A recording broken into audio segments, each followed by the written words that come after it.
I'm excited to introduce. I'm going to let our guests introduce themselves, but we're excited because this is definitely a specialty that we want the professionals to tell us about.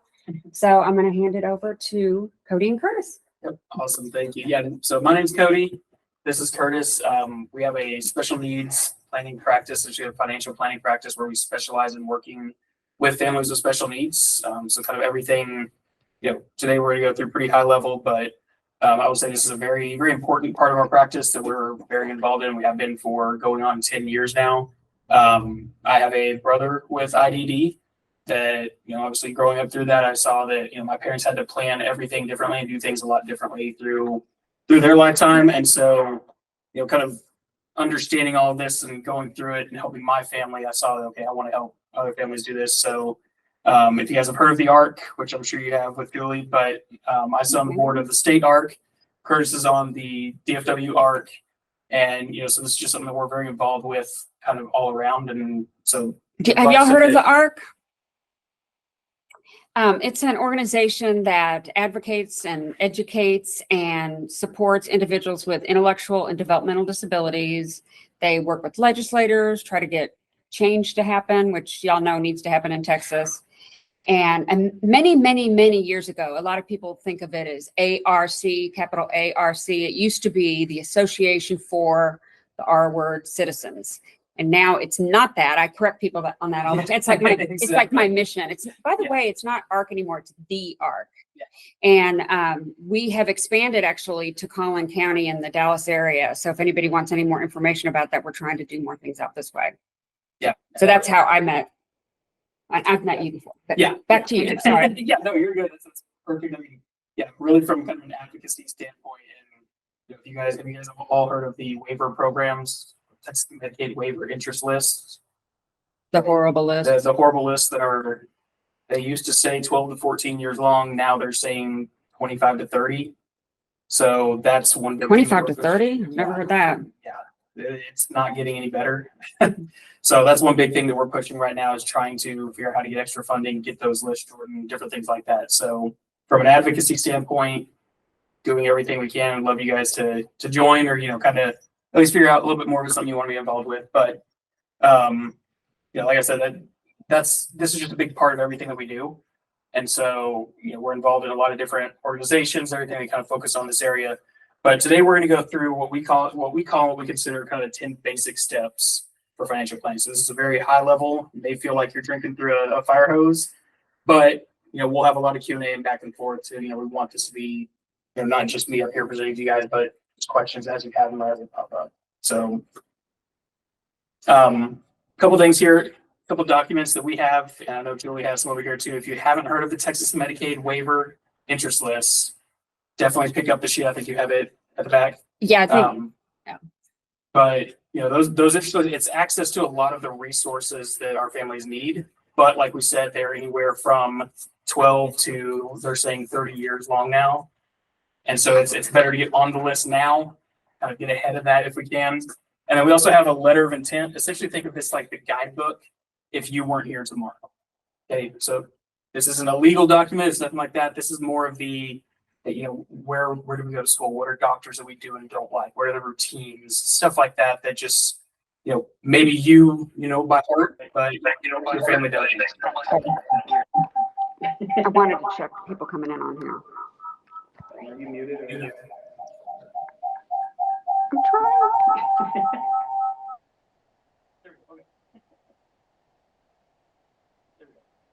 So, one of the biggest questions that we always get asked, obviously, from parents is, okay, what happens when I'm no longer here? And so that's hopefully we can answer that today and kind of give you guys some guidance on, okay, what's next? What are some steps to take along the way? Step one, it seems easy, but a lot of times it's kind of the hardest question for our families. It's just, what's your vision?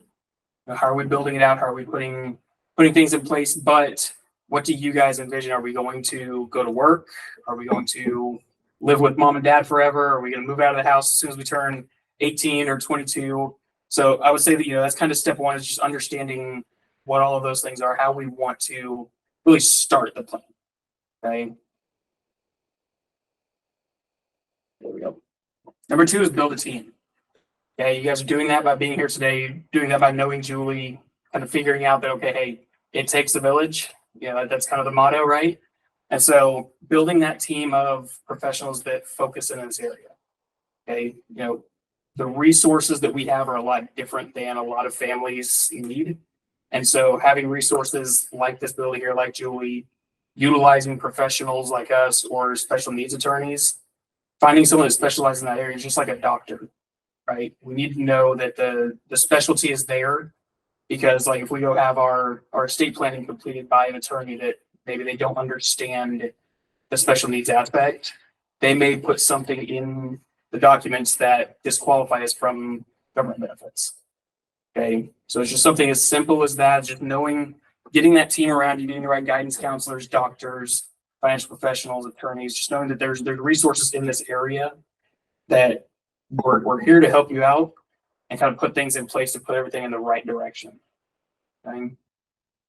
Can I say, interject every now and then? Yeah, of course. We do keep a list of special needs attorneys that parents have recommended. We obviously can't recommend anyone, but we're always asking parents about their experiences, and we have a list that we can share with you, definitely. Yeah. Awesome. Now to the fun stuff. So whose kids, how old are your guys' kids actually? Mine is 20. 20? Okay. 6. 6?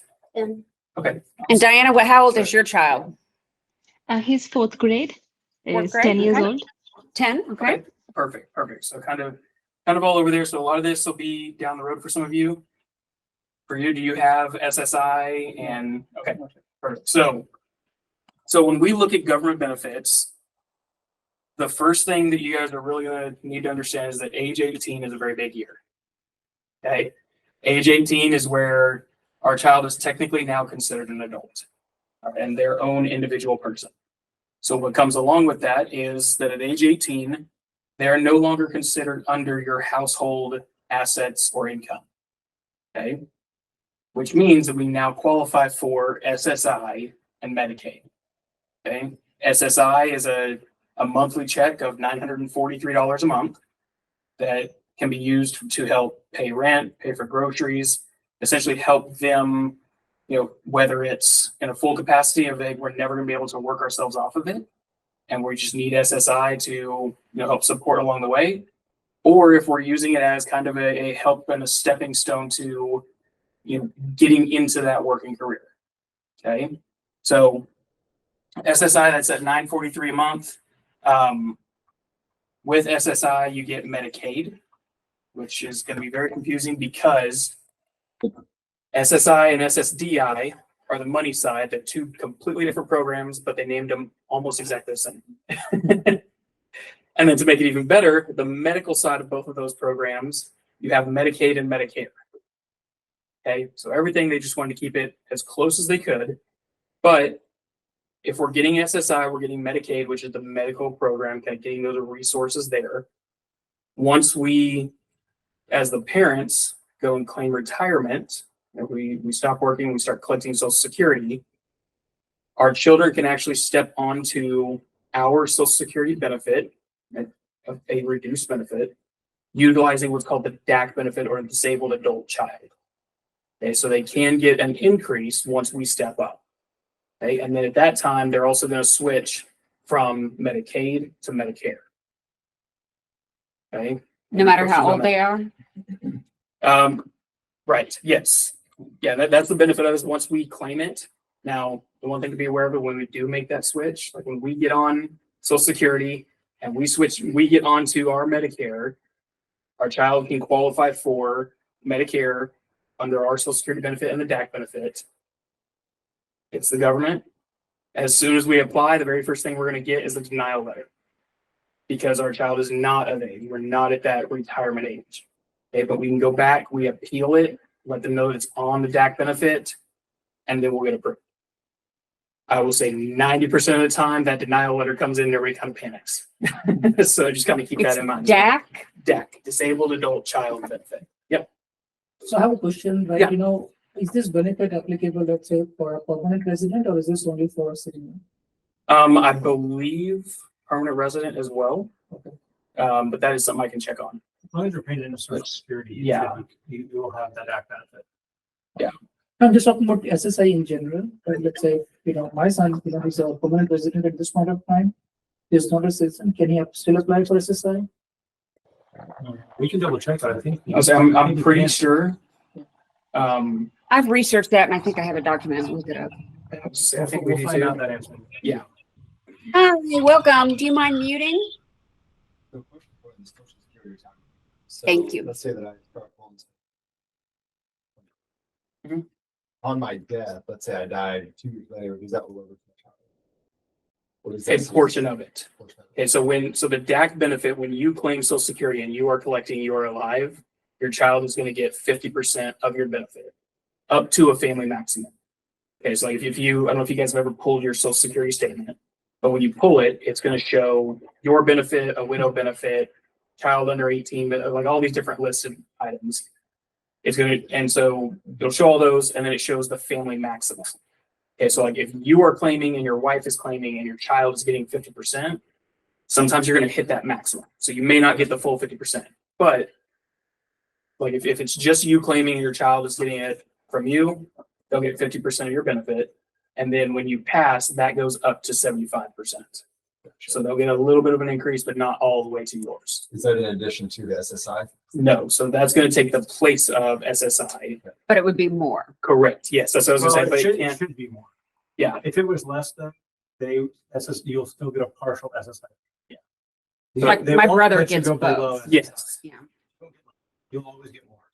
So for some reason, the Social Security benefit is less, the 50% is less, then you'll get Social Security and SSI to fill in the gap to keep it at that right now, 943, which that 943 is inflating every year. Slowly. Well, now it's inflating.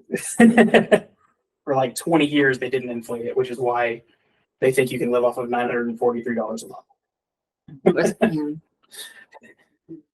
So, any other questions on that? This It's is, very confusing. I will know. say this is probably, when you turn 18, this is probably the most confusing aspect. We're gonna get into other things that at age 18 kind of come apart, but I will say this is where it gets the most confusing. So at age 18, you have to apply for SSI. Okay, it's not an automatic, they turn 18, they get it, you have to apply for it. When you apply for it, you also have to have a few things in place. Like one big one is a rental agreement. Okay, because 1/3 of that SSI check is meant to go towards rent that they're paying. Okay, so And we have a template for that. perfect, yes. So one example is you go apply for SSI, you walk in, they're gonna ask you a question, hey, does your child live with you? Obviously, yeah. Did your child pay you rent? If you say no, which a lot of families do because most families aren't charging their kids rent, if you say no, you're gonna get a reduction in your SSI. They consider it income. Exactly.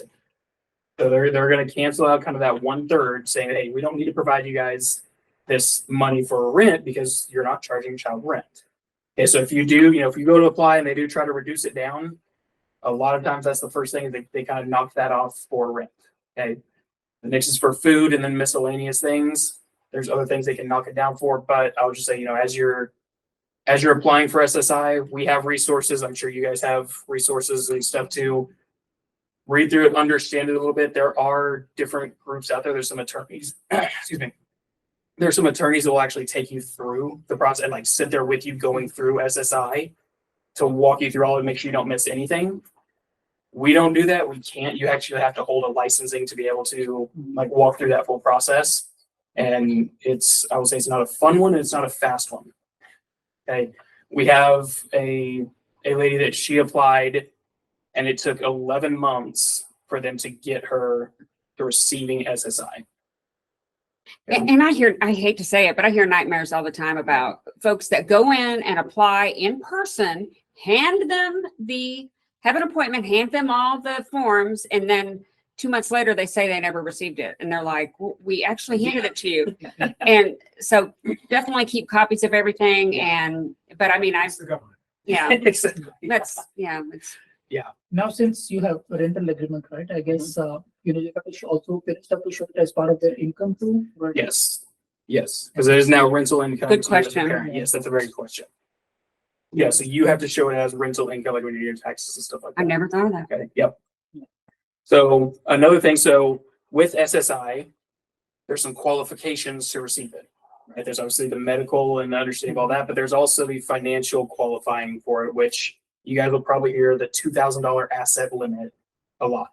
Right? If you're going to any of these presentations, listening to anybody, you've heard the $2,000 asset limit, which essentially means that if you have over $2,000, or if the child has over $2,000, so if they have a savings account that you guys have just thrown birthday money in and stuff like that, they just never spend out of it, and there's $2,001, you're going to be disqualified from SSI. Okay, so we just want to make sure that we don't have that in their name. That's why we can't have assets tied to their name. And there's a couple small exceptions, but let's just say that we can't have any assets tied to their name. Okay. There's also the income limit, which essentially the best way to think of it, easiest way to think of it is for every dollar that you earn, so every dollar of earned income, you're going to get a 50-cent reduction in SSI. Okay, so they're not taking it dollar for dollar. They want you to try to work yourself out. But if we make $500, we're going to get $250 taken off of our SSI check. Okay. And if you forget to report that income one month, they will backtrack it and they will find it. Okay. So if your child is working, just make sure that we're reporting that income and keeping up with it, all of that. If they're not, then we don't have to worry about it. Okay. So another question, let's say that we start the application process today, and it takes about 10 months right now before the application gets approved. Now, do you get a prorated money, or would it start from the day the application is approved? Good question. So most of the time, just like anything with the government, there's all gray areas, but most of the time you can get it backdated to when you actually submitted the application. Okay. So like if the day we turn 18, we walk into the Social Security Administration office, we hand our application and it doesn't get lost, then it takes 11 months. They will back pay. Okay. Not that you're going to need all in one lump sum, like the lady that did wait 11 months to get it. They're just essentially doubling her paycheck for the next 11 months, doubling the child's paycheck for the next 11 months. But at the same time, as that money's coming in, she was saying that, she said on the application, I'm charging my child rent from the day they turn 18. The same I did with all my children. We can't be discriminatory. We have to, all the children have a rental agreement now. So that money, as it's coming in, she's able to take out the rent and the back payment on rent or a portion of it. Does that make sense? Yeah, good question. What about 529? 529s can get tricky because it technically is an asset for them. Most of the time, what we see is that it's moved into an ABLE account, which we'll dive into here in a little bit as well. But essentially, an ABLE account stands for Achieving a Better Living Experience. It was created in 2014 to become a bucket that we can save for our child. Okay, and it's a 529A. Yeah. Okay. So that's You can convert a 529 into a 529A. Just do a rollover. It's, yep. Can you do the other way? No. But you can, yeah. So I don't think you'd really want to, yeah. because the 529 is more limiting than And you can use the 529A for the Yeah, same. you could, like, let's say for the American Funds, just throwing a company out there. A lot of those companies will have it to where you just fill out a form, basically, and you're going to convert it from a 529 to a 529A. You can do that, or like, let's say you have two children, you could theoretically change the beneficiary on that 529 to another child. And then you could, like, let's say you're not sure, where our child's progressing towards, whether or not, what things are going to look like. We may not go put it into a 529A right now. We might just go put it in the other child as a beneficiary temporarily, but it's out of the child's name. And then we can revisit that as we get closer, but at least it won't be in that child's name. That's Gotcha. So really three options then. The first one is keeping the 529 see, roll it over to the other child's 529. Or roll it over to roll back. Well, you wouldn't roll it over, you just change the beneficiary. Yes, you'd have two accounts because one child can have 15 529s. So you're going to have two 529 plans under one child. Gotcha. And then you would just change the beneficiary later. Okay. And the third option would be, if we got to the point where we said, hey, there's going to be no further education, etc. Then there's the point where you can pretty much cash out like an IRA, or would it be there? Yeah, like you can turn it into essentially a Roth. Like there's the Roth rollover now, which that's pretty big. Yeah. you roll it over to myself or my spouse or whatever, right? Yeah, and you can only do up to the contribution limit up to $30,000. So if it's over 30,000, you can't go over that. Yeah. just to kind of give you an idea of that. A lot of times when you're using the 529s, it's a question is, does it make sense to put in there? What do we do? Does it make sense for us to use that for college or for the purposes we want? The ABLE account, when you do the 529A, it just opened up a bunch of resources that you can pay for additionally. Outside, if you still pay for all the same stuff, you can't in a 529.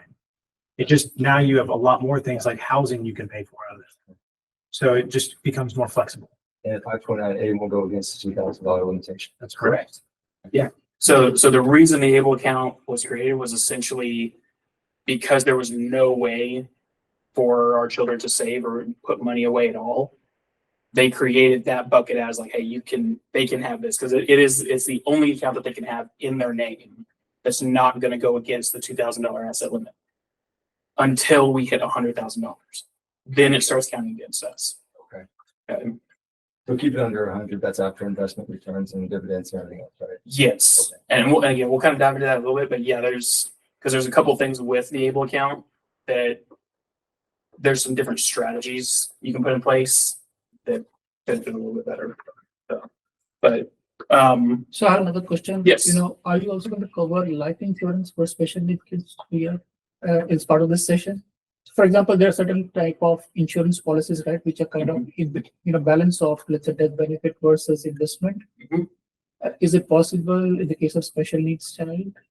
It is. Okay. There's only specific companies that will typically underwrite it because you have to go through underwriting to get a permanent policy like that and everything. So there's typically only certain companies. I think there's only two in the marketplace right now who will actually underwrite for those situations. Yeah, underwrite the child. Okay. So yes, we won't cover it too deep in this, but we can go into that a little bit after too. So, so we got the disabled child benefit. So the biggest difference I would say in SSI and SSDI, SSI is going to be a means tested, which means you have the $2,000 asset limit, you have the income limits, you can disqualify yourself from SSI. As long as you're receiving $1 of SSI, you are receiving Medicaid. Okay, so that's very important for our families that, the child is trying to work. If we are, trying, getting our income into a really good spot, just keep an eye on that SSI check, because if we completely fall off of SSI, we're going to lose that Medicaid benefit, okay, which can be very, very beneficial for us. Okay. SSDI is not a means tested, which means that they're no longer looking at assets or income. It's a benefit that we're entitled to. Which would be when you start taking Social Security. Right. So from 18 to when you pull Social Security, this $2,000 is a problem. After you start taking Social Security, the $2,000 is no longer a problem because you've switched over to SSDI. That makes sense. So another question. So, for example, my son has coverage of the medical insurance from my employer, right? So if in case he takes SSI, if it doesn't need to be on Medicaid, right? I guess that's still possible.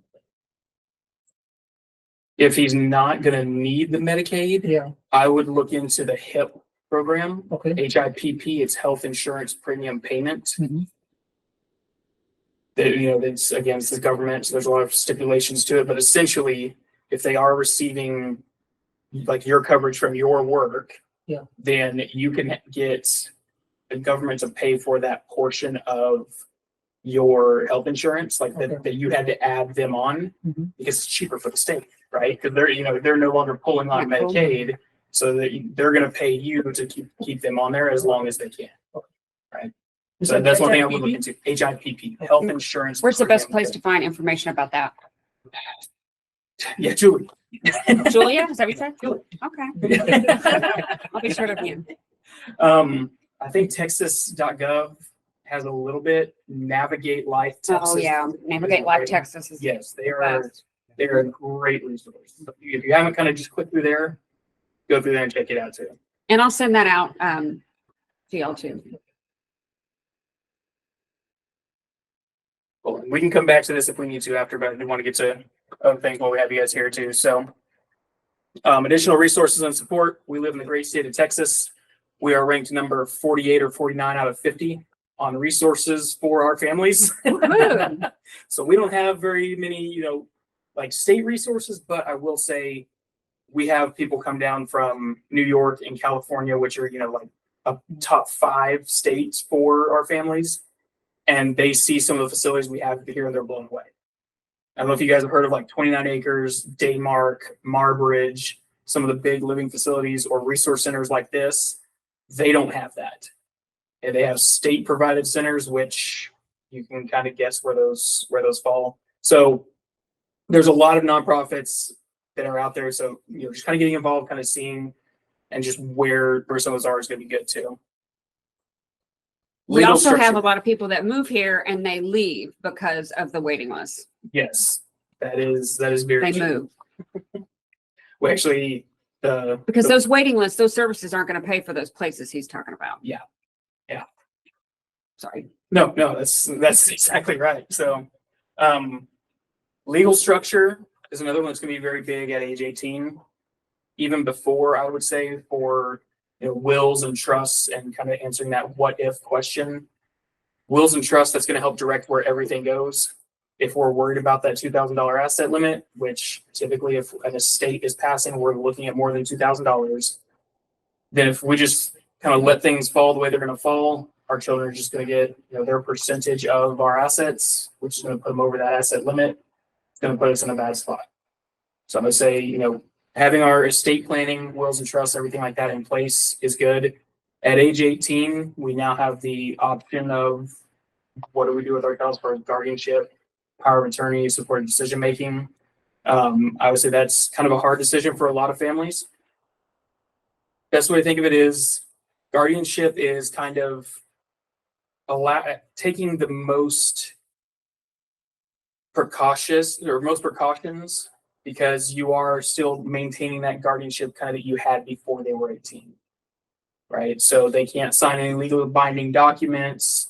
You have control over their assets. You have control over their estate, everything like that. Obviously, guardianship has become kind of a bad word, I would say, in a lot of things with, between movies and, the whole Britney Spears thing and conservatorship and all of that. So some people have started leaning against guardianship because they feel it's too restrictive. Okay. I will say this, my parents have guardianship of my brother. It's not to take things away from him. It's to protect him. Because my brother will give the shirt off his back to anyone out there. And if somebody came up and said, hey, can you sign this piece of paper so I can get this new Corvette? He's going to sign the paper and he'll be happy about it. Just take him on a ride.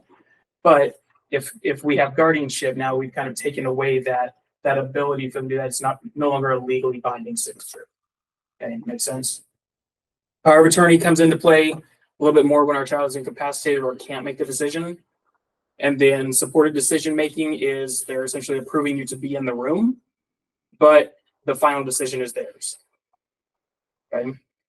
So again, kind of an example of guardianship is if your child's 18, they just turned 18, you need to go to the doctor for something. The kid's having a really bad day and says, Mom and Dad, I don't want you in here, get out of here. If you don't have guardianship, the doctor has to listen to the child because they're now 18, they're now an adult. Okay. Even if everyone feels and knows that, hey, this isn't right, legally, that's what they have to do. We also have a whole presentation recorded, and we have a live one every year on guardianship that really details what kind of things you might want to consider, and that's on our website too. Good. Perfect. On the asset piece is, I would say, are precious metals considered part of that asset class? It will. Yes. Anything that's going to have a reasonable value. I mean, the artwork is technically part of that. I mean, it can be anything that has reasonable value there. I mean, you keep in mind estate planning, it's really key to focus. It's multi-generational. You have to understand that parents, grandparents and stuff will see them try to give children assets because they're trying to help and be supportive, but we have to be very careful when that happens. And they may actually do more damage they're trying to do good, but they could actually cause a problem here. And so we got to have those conversations all the way through. And we see that a lot of times when the parents are getting older, and then the grandparents are starting to pass wealth, but then also like for you guys are the special needs trust while you're alive. Well, when you're gone, we need a trust to come in place to help support the financial component. So you've got more of kind of like the medical side of things, and then you've got the financial side of things. We got to square both of those away through the legal stuff. Does that make sense? Yeah, but precious metals is part of that because it's I mean, it can be harder for them to trace it because you might actually have it physical, but it's still Hard to prove ownership, but And when you do your estate plan, you're gonna want to specifically notate those things inside of there and have them go to certain things. Otherwise, it could accidentally fall to the child and you didn't mean to. Because the way that the tax or the way that the probate court writes the system is that it technically everything flows down. Like let's say we have two kids, it's set to where if it goes to your spouse first, then it goes down one more and it's gonna go to your kids equally. So if you don't have it deemed in your documents right, it's gonna hurt you. You know what I'm saying? and that's where I would say it's extremely important again to use a special needs attorney. You know, we have families all the time. They're like, well, you know, our best friend's an attorney, and they said they would write a will and a trust for us. Great, but it kind of worries us because there's a, you know, they could mess up one word that could disqualify them from receiving it, their government There's benefits. specific language Yeah. inside of a special needs trust that allows for it to benefit the child, but not count as an asset to them. Where if it's just in a general trust, it's counted as an asset that they're a beneficiary of. That's the same problem you have with like, the 529. Yeah. Is because it doesn't have the proper language in it, it could hurt you. So that's why, I mean, it is important to have someone who knows that world. And it's changing it as we need it to, because it's not something that's always the same either.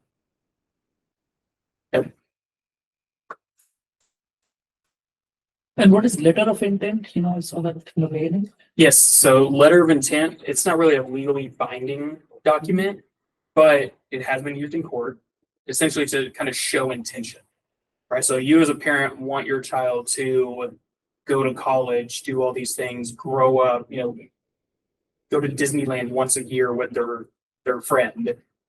That's stuff that you would put in the letter of intent. Doctors we do and don't like routines, everything like that. Spiritual beliefs. Exactly, Yeah, yeah. it has something she's put. Okay. Yeah, we have a workshop on that too. So it can be part of your special needs trust, right? It's a separate tool. Yeah, I would right? say it's a completely separate tool. I would say that's more evolving constantly than your wills and trust, your legal side. I mean, Your I always legal say, side- like, do it on your son's or daughter's birthday or on Yes. January 1st, update it. I think Does you stuff I think change? you asked a question that's really good. When she does something like that, it's like, okay, you have 3 hours or something, or you have 10 minutes. Yeah, when we What is did the what is person, everything I need to know about your child? do you remember that that during the document- person-centered plan? I Yes, gave you yes, 3, yes. yeah. It seems like you're not here, but someone need to know. There's all these documents, and the idea of them is to make sure that you're just not missing something. You're not missing. It's like a checklist. Yeah. So it's good to have. Did you can use create one on Google? your own, but- I love using Google for my brother because I'll think of something and I'll just pull out my phone and go, yeah, I need to add that. Yeah. Something about his routine or that kind of thing. So yeah, that's more of just like an always evolving, always being changed document where the wills and trusts, once you put it in place, you have to go back to an attorney to get it altered, change the name, anything like that. Letter of intent is just, hey, we started HIPAA he's riding horses now. I want to put that in there so that he can continue. His this. favorite diet, special medicine restrictions. and things like that. Exactly, yes. We have one client that her son brushes teeth with his shirt off every day. It's funny because the mother brought this up and the dad was like, I never knew that. Because he was always out already to work by the time that they were brushing the teeth. So he was never part of that part of their day. He was like, I would have, their child would kind of break down. He didn't even know. And it's not that he didn't know his child, he just was never part of that part of the routine. So sometimes it's closer than you think. That's so you guys have heard us say special needs trust a lot. This is typically going to be one of the biggest resources to our kids, especially when we're no longer here. Okay, best way to think of it, kind of like Curtis said a second ago, while we're alive, we essentially are the special needs trust. We're getting them to and from doctor's appointments. We're helping take care when SSI or SSDI is not covering it. We're doing all the things that whatever they need, right? We're kind of filling in all those gaps. When we're no longer here, we need a tool or somebody or a tool to fund all of those things happening, even just getting back and forth to a doctor's appointment, right? We need to make sure that if he needs to take a bus somewhere, we have the money going to that. That's where that special needs trust comes into play. This is the best way to set it up is what's called a third party special needs trust. Okay, because it is something that the child does not own. It is not theirs. It is for the benefit of the child. Okay, so that keeps it out of the $2,000 asset class. It's not what's called a qualified resource to them, so it doesn't count against that. But it's really covering anything that is above and beyond, right? And I think we have a list here too of like a lot of the things that it can cover, because there are limits to what it can pay for, right? One big example is SSI is meant to pay, 1/3 of that SSI check is meant to go towards rent. Well, if we say that the special needs trust is going to pay our rent, 1 month we don't have enough money for some reason, we're just going to pay it out of trust. Well, now essentially we've kind of created that link that shows, okay, well, hey, this is a resource that can pay for this. Okay, now at the same time, you're violating the trust agreement because a good special needs trust is going to say it can't pay rent. So you got a couple issues there, but just an example of like, there's things that it can and cannot pay for or be a resource to the child, because we don't want to make that link. We don't want it to create or reduce that benefit that we're receiving. Okay, so this is that special needs trust that we're creating when we establish the will. It is a legally binding document, and it's essentially its own standalone entity. Okay, it's just its sole purpose is to take care of the child. Okay, this is typically where, if we do want to leave a legacy to our child, this is where we're going to leave it. There's no upper limit on what we can put in it. We can put $5 million and $10 million into the trust to give our child a great life, or anything above and beyond what government's going to pay for. Okay. In 2014, that ABLE account was created. It made this even better because now we can use the ABLE account and the special needs trust together. Okay, because like we said, we can't pay rent. There's a lot of things we couldn't spend the money on, so it's a little bit limiting. Well, the special needs trust can fund the ABLE account. Okay. Why would we do that? Why wouldn't we just fund the ABLE account then? The ABLE account, we can only contribute $14,000, I think it is this year. So we do have an upper limit on what we can put in, so we can't just like leave a legacy there. Once we hit the $100,000 mark, it does start counting as an asset. So it's going to reduce our SSI check. We're going to maintain Medicaid, but it's going to reduce that SSI check. But the biggest thing on the ABLE accounts is it has what's called the Medicaid clawback provision, which essentially says that any money that is left in the ABLE account, Medicaid has first right to go in and essentially reimburse themselves for any money that was spent on our child. At death. At death, yes, yeah. So if we have $50,000 in the account and Medicaid has spent $45,000 on our child, they can come in and take that $45,000 At the child? at the child's passing. Okay. Yes. Okay. Where the special needs trust doesn't have that Medicaid clawback provision, right? So if we leave money in there, we leave a legacy to our child. That special needs trust is taking care of them for their entire lifetime. Child passes away. Let's say there's $1 million left in the trust. That can go to another beneficiary. Okay, so we can leave that to another sibling or whoever, the charity that took care of them, whoever we want to leave it to. Medicaid has no right to it. Okay. So There'd be a reason why you might not want to hold a lot of money for 529. yeah, Or ABLE. Yeah. Where what he's bringing up too is that, okay, so a special needs trust can't pay for housing because you'll lose some of your SSI check, right? But it can pay an ABLE account. But an ABLE account can't pay for housing. Yeah. So we see a lot of people use it as a tool that increases the ability to pay, because $300 a month for housing is, I mean, I don't know where you're living, but it ain't good. I'm not Texas. I'm prosperous. Yeah. You know? So it opens that door where you can use it. It has, I think with all tools, including special needs trusts, you have to remember there's benefits to them and there's disadvantages to them. We got to understand how they work for us. And if we understand how they work and we use them the right ways, they can be really powerful. But if we don't, they can be damaging. So we got to understand how they correlate together and know, how that inner working works. Does that make sense? So are you going to talk at all about master pool trusts?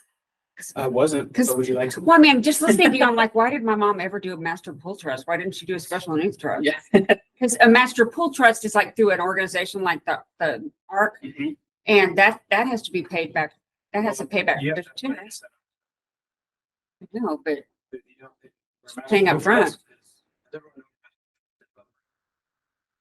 sorry, I didn't mean to. No, that's good. Yeah. You'll hear about it. Yeah. It's good to know. Yeah, so My brother has autism and he has a master pool special needs trust and an ABLE account, but take a step back first. There's two types of trusts. There's the first party and the third party special needs trust. Okay, if you have a first party special needs trust, you'll know it. Typically, it's because of a medical malpractice or something like that, where the money was given to the child. Where the parents try to give it to the child. It's Yeah. in the first party. So they put in a first party trust because it still protects their government benefits, but it does have Medicaid callback provision. Okay, the third party is what you're typically going to hear more about, because that is, hey, we did the planning, we set things up right. We didn't want money to go to our child, so we put it in the trust. We protected everything and made it the right way. Okay, so the pooled special needs trust, you can have first party or third party, but essentially it is like the special needs trust that we're talking about. You go to an attorney, you set it up in your plan, you build all of this out. The pooled trust is, there's a trust already created by a nonprofit in Texas. It's the ARC that created the trust state ARC. documents and everything. So essentially you go in and you choose, hey, this is the trust document I want to use, and I'm going to use you to house all of the money. Okay, so if you pass away, it goes into the trust, they manage the money. Essentially, kind of weird to think about, but kind of think of it like a 401k, where kind of all the money is pooled, it's all in one spot, but you have your account or your sliver of that account. Make sense? It's more like giving a fiduciary kind of a responsibility. They do. They do, They do. yes. Yep. So they're Which, handling, which any trustee, by the way, will have Yes. responsibility. You take a step back, a trustee is going to have the ability and power. Think of them as the CEO. They're who makes decisions for all of the money in that trust, that scenario. Does that make sense? They have a fiduciary, which fiduciary is best interest. They have to act in the best interest of whoever it is benefiting. Ultimately. Makes sense. so one reason that some people use a pooled trust as well is because that pooled trust is going to help navigate what you can and can't disperse funds for. Okay, so like That would in, be probably one reason. why. that's probably one reason. But like a trust like this, you are choosing the trustee. Okay, so you're choosing your brother Joe to be the trustee for your son's trust. You pass away, he takes over charge of that money because he is the trustee. Now he has to follow the trust document. Okay. If Joe's not very smart, we probably should have picked somebody else because he's gonna have to know all the rules. He's gonna have to know what we can and can't use it for, everything like that. If we use the pool trust, when we call and say, hey, we need some money, they're gonna say, okay, it's not for rent, it's not for this, okay, we're gonna send the money. Okay, we tell them what it's for, they help make the disbursement, make sure that we're following that trust. Okay, Because they could accidentally, theoretically, not understand how the trust works. They could actually accidentally pay for housing. We see that. We see people go have a corporate trustee that's like a corporation that understands this stuff as a co-trustee just to help prevent someone that they want making those decisions accidentally paying for something that they shouldn't. That makes sense. It's not bad. Now, a lot of people think like that limits our control. You know, they have to abide by the document. They can't say no to something that's going to benefit the child if that's what the trust is there for. That's not an option. So when you add a corporate trustee or when you have the master pool trust situation, it mitigates that problem altogether. So it's just something you got to consider, you know, when you're making those decisions, because we see that it's like people will make that simple mistake. It's a simple mistake to make. Could they go and dissolve or drain trust? who? The trustees, well, they have a fiduciary, well, they can only spend the money on things that are going to benefit that child or who the beneficiaries are. So theoretically, they can't use it for themselves. Yeah. That would be fraud. They could, but they would fail to correct. Yeah. Or, right, yeah, there would be, yeah. Yeah, that'd be like the CEO taking money out of a bank account. Yeah. Go buy a car for himself and just not tell anyone or something, you know, it can't, it doesn't really work that way. Yeah, so it is separated from them. I mean, now there's gray lines, like there's people that'll be like, yeah, we're gonna go do this, you know, whatever, maybe. Yeah, somebody called us. Really nice car and, Yeah. We had somebody called us and they were like, well, you know, the child wants to go to Disneyland. It's a qualifying expense. Yes. Cool. Well, they need their caretaker. Obviously. Okay. That's still a qualifying expense from the trust. Cool. Well, the caretaker wants to take their family. Doesn't work that way.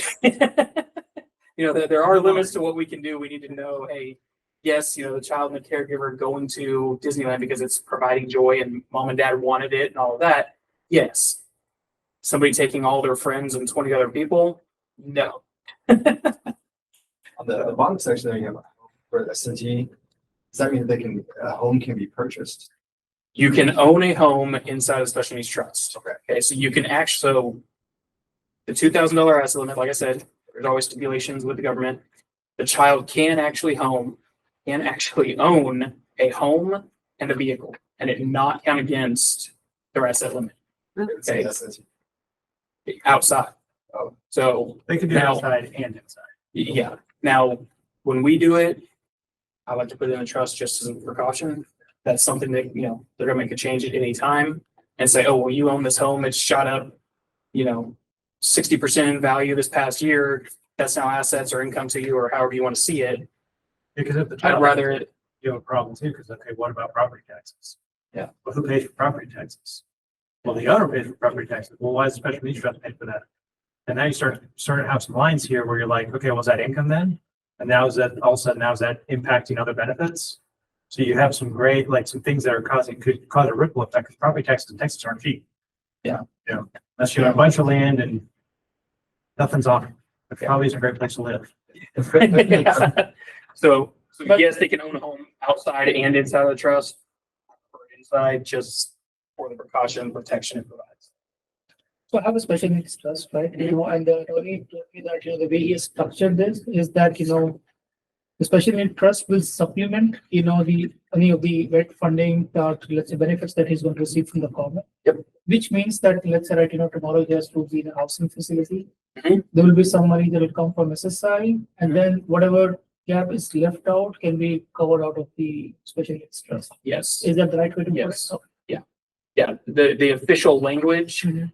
the special needs trust can supplement, not supplant government Right. benefits. That's one of those words that Yeah, that for makes some a lot of reason they sense. always get switched. Yeah, And we've actually seen it in a special needs trust where it said supplant government benefits. yeah, that's- And we had to change that quickly because, you know, if something happened, immediately government benefits are gone. I mean, the whole thing with trust, it can get tricky. There's ways to use it really well. There's ways to get in trouble really fast. So just kind of knowing, understanding at least some of the basics around it. And then looking at, you know, funding it, which I think, yeah. So looking at funding the special needs trust and reviewing all of our beneficiaries is where it gets really important as well, okay? When we say review beneficiaries, review all your beneficiaries, pull out every account that you have. If it has a beneficiary, check it, okay? A lot of things are gonna flow through your will and it's gonna go into the trust. Anything that has a designated beneficiary is not gonna flow through the will. Life insurance, IRAs, 401ks, all of those things are not gonna flow by the will, okay? Typically, the biggest mistake that we see, somebody set up their 401k when they started at their company 20 years ago, and it said, I wanted to go to my spouse and I wanted to go to my kids equally after that. We never looked at it again. We have a child with special needs 10 years later, still never thought about it. Something happens, that 401k, even though we have our wills, we have our trust, we have everything set up, they didn't go back and check the 401k to change it from my wife and then kids equally. Now 50% of the 401k is going to the kids if something happens to mom and dad. Beneficiaries, right? Like you, even if you have a will won't solve that problem. Yeah. Beneficiaries are reign all. Think about it that way. That is like the number one decision. So if there's a beneficiary, it's going to go whatever that beneficiary is. It has nothing to do with your will or anything. Yeah. That's why it's key that you look at that, because if it says it's going to the children, it's never going to touch your will. Your will's not going to solve that. Your special needs trust isn't going to solve that. It's going to go to the kids in that scenario. So you have to make sure that, you know, and that's what you would ultimately do, is you would change it to where the special needs trust would be part of that beneficiary designation. That's exactly it. So when you go in, like, once you have your legal structure in place, you go in, you change your 401k, you can still say your spouse first. Typically, I recommend it. It makes things a lot easier at home. But you go to your spouse and then go to like if you have two children, your child, and then the special needs trust. Okay. That's if you're just wanting to keep things equal. I will say from a sibling perspective, the one thing that my dad told me when I was young is he said things are not going to be equal. Okay, no matter what. The way that they did their planning is it was not going to be 50-50. It was going to be that whatever needed to go to the trust would go to the trust first. So their estate, let's say my brother needs $1 million to go to the trust to take care of him for the rest of his life. If my parents pass away with $1,001,000, I get $1 of their legacy, he gets $1 million. Okay, that's what he said. But on the other hand, if they pass away with $5 million, he gets $1 million, I get $4 million. Okay. And for me, my parents did everything for me, right? They helped me through college. They got me my first car. They helped me with my wedding. They helped me with a lot of things. The next biggest thing they did for me is they made sure that my brother was never a financial burden on me. Okay. And so for me, the way that I like to look at it, but every family is different, is that, hey, it's not always going to be 50-50. Okay? Even just from a planning perspective, it's going to be, hey, we want to make sure that there's no financial burden. Let's say, let's fund this trust. But then from a planning perspective, let's try to be efficient with what we're doing as well. Okay. What I mean by that is the tax rate on a special needs trust, except for like the first $10,000, the tax rate almost instantly goes to 40%. Okay. So if you put a 401k into a special needs trust, money that's never been taxed before, you put that into the special needs trust, 40% of that's going to the government. Okay. Where other tools, Roth IRAs, after tax money, life insurance, those tools, there's no tax. You know, it's already had its taxes paid. So maybe those are better tools to go to that special needs trust because, hey, if we leave $1 million of Roth IRA money or life insurance money into a special needs trust, we have $1 million of spending power. If we leave $1 million of our 401k into a special needs trust, we have $600,000. Okay. So that's where a lot of the planning kind of starts to bring in a lot of the strategy around to is, hey, how are we going to leave assets and how are we going to save for our future too? Because hey, now we have to consider that legacy going on. Okay. Does that make sense? So I know this is probably a wild what if scenario, but let's say that there was some type of lawsuit. Let's say there's a home and my child had a friend over or whatever, and they got hurt on the property after we retired. Is that S&T protected, or can somebody, if they were doing any kind of lawsuit or anything else, could they go after the S&T? Well, it's going to depend on how the trust is set up first off. Yeah. But what's going to end where a lot of times when you see like a home or something, you'll see a lot of attorneys will draft it into a separate special needs trust to kind of silo that out first off.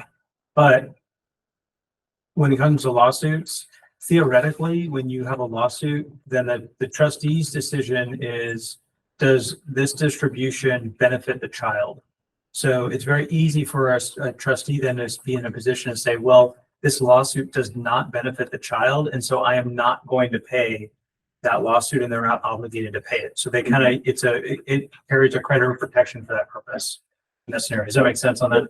It's kind of a longer answer probably than, yeah. It's a good question, but I didn't want to give you like a short answer. Yeah.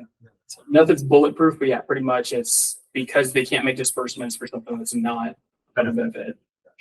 It's pretty much protected. And keep in mind too, some of you may kind of know this, most people who are setting up a special needs trust, it's going to be typically something that's funded when you die. Yeah, unless there's money going to the kids before that, but a lot of times it's something that you're funding if you set up for your family, for your child. When you're gone, it's going to be funded. You don't typically fund it beforehand. Yeah, unless it's coming from like grandparents. I was going to say we set it up beforehand, just in case long lost Aunt Betty, that's a billionaire, decides like, well, I'm going to help them out and I'm going to leave him some money. It's there to catch that money, and you can go to the courts and say, hey, no, we put this trust in place for all intents and purposes to protect and make sure no one went here. So you can fight that if it's already established. If Can not, I give an you're looking at example? that first party. Yeah. So my brother has a trust. It's a different kind, but that's, I think, irrelevant. But he worked for many years. So if he was getting close to the limit, some of his earnings would go into the special needs trust to protect it. So he was able to make money, but very careful not to have over 2,000. Is that something you can do with every special needs trust? Typically not with a third party. With a first party, yes. Now we have the ABLE account. The ABLE account is where we would move that money to. Because Master pool is first or third. it could be either. Yeah, Okay. yeah. Because that's where all his money and his is from, pretty much. yeah. So that's probably a first party then. That might be a first. Because third party, they can't fund and it can't go like directly to them. Like you can't pull cash out of the special needs trust and put it in their bank account. You can't use the ABLE account, but you can't do their bank account. But it can provide the resources and buy the certain things. Okay. Where that's the big difference with the ABLE account now is it kind of mixes the world. If you think about it logically though, lawmakers made 529 plans and they made the special needs trust ability. And then they messed up and they realized they messed up. So what they did is they created the 529A to solve these problems. That's really what happened. They said, okay, well, let's just create a 529A ABLE account that's going to solve our 529 plan issue. And then all the problems that we have with the special needs trust, let's kind of conglomerate this and just fix it with one tool. And so they created that tool rather than just fixing the actual laws. That was It sounds, nothing against the lawmakers. Easier. It's easy to be like, oh my gosh, I don't understand. ABLE, 529A, 529, special needs trust, they're all mixing. We're getting confused. Yeah. the Think ABLE just- school, because you can get a debit card and you can transfer money to it and use it for his expenses, like for travel and stuff, and it's convenient. That's what we see a lot of people use it for, like absolute transactional. The state of Texas, it's great because we can use any state. It's 529s are sponsored by states where it would matter is if we're like Oklahoma, they have state income tax. In that scenario, it makes sense for people to go contribute to the state 529 because they get a deduction on their state income tax. Well, in Texas, we don't have state income tax. They don't give us a deduction on our property tax. So that'd be nice, but they don't. So we can use any states that we want to, which is kind of nice. Any questions on special needs trust, ABLE account, anything like that? Okay. Guardianship we kind of went through, but the biggest thing to know about guardianship and the alternatives is it's not take it or leave it. Okay, it can be created like you can have just guardianship over finances. Right. So if let's say our child is, really good at understanding maybe medically what we need and kind of can do a lot of things, but doesn't understand the value of a dollar. Would walk into the gas station with $100 bill, walk out with a Dr. Pepper and be fine. That's my brother. He wouldn't care as long as he got his Dr. Pepper. You can get full guardianship or you can have it limited to certain aspects of the estate or finances or healthcare, different things like that. So it doesn't have to be completely, as limiting as some people think that it is. So that's just something to keep in mind, as you're talking to an attorney trying to get guardianship. In Texas, you do have to have an attorney to get guardianship. And then the court will appoint an attorney ad litem to represent your child as well. Okay. And that's to protect against those horror stories that we've seen in the movies and everything like that, Britney Spears things, to make sure. Now, when you go to court, against your child, typically your attorney is going to get you in front of a judge that understands what's going on, has seen the situation over and over. So it's not like a full blown, you have to prove all of this stuff. It's more, hey, just prove that you're trying to protect your child and that there is reasons for this. And then kind of like I said, the supported decision-making side, that's more, hey, you can be in the room, help make the decision, but the final decision is up to the child. And then power of attorney, some people use it. I will say it's not as thorough as people think it is, because essentially kind of think of it like a power of attorney over yourself. If your child is sitting there and says no, you can't say yes in their place if they're saying no. If your child is incapacitated and they can't speak, then you can say yes. Okay. Have a plan. Again, that letter of intent, kind of that guidebook, really understanding, creating that, you have 3 hours to tell me everything about your child and everything I need to I know. think she gives you less time than that, but Yeah, 3 minutes. I don't remember how long you said that. And then, Maybe. yeah, kind of the last thing that I think a lot of people just kind of overlook is let people that are in your plan know that they're in your plan. a lot of people just kind of put things in place, put it in the documents and think that, okay, this is all going to happen. It's all good. I wrote it all down. Whether it's sitting down, we have some families that sit around the conference room table with us and they bring in everybody that's involved in their plan to go through and, hey, here's your role, here's your role, here's what's going to happen. Or it's just, hey, picking up the phone and, hey, Uncle Joe, are you still okay being the trustee if something happens to you? A lot of times it opens up conversation about, again, money passing from grandparents, or Yeah. if someone else is in that room, that probably means they're close to you enough to where there's a chance maybe they're leaving some money to that child, and it kind of opens up some conversation. You can kind of train some people here. So, you know, what to do and not do in the situation, you know, and who else is involved? Like, hey, this so-and-so is going to deal with the money, so-and-so is going to deal with the transportation, or, you know, whatever it is. Yeah, lets you know if there's going to be conflict. If there's already arguments between a guardianship or between a guardian, a successor guardian, and a trustee, maybe time to change some names around already. I find that parents will say, when we do person-centered planning, they'll say, oh, my son or daughter are going to take care of him. And I'm like, well, have you talked to them about it? No. Yeah. You know, it's pretty important for, I will say talking to the sibling and kind of making them realize that they're going to be at a different time in their life too. Right? Like, hey, these are things that, you know, like my parents told me that when you get engaged, like this may change. You know, when you have your own kids, it may change. You may not want to be guardian if something happens to us. You know, and so it's kind of making them think a little bit more too of like, oh, okay, yeah, that's something I do need to consider my entire life. Or they just say no. Never heard of a sibling doing that, but I'm sure they are out there where they're just like, I'm not handling it. So best next steps, I will say, if you're not on the waiver list or you don't know what they are, anyone, even online or anything, let us know. Reach out to us, reach out to Julie. NavigateLifeTexas.org has a lot of answers.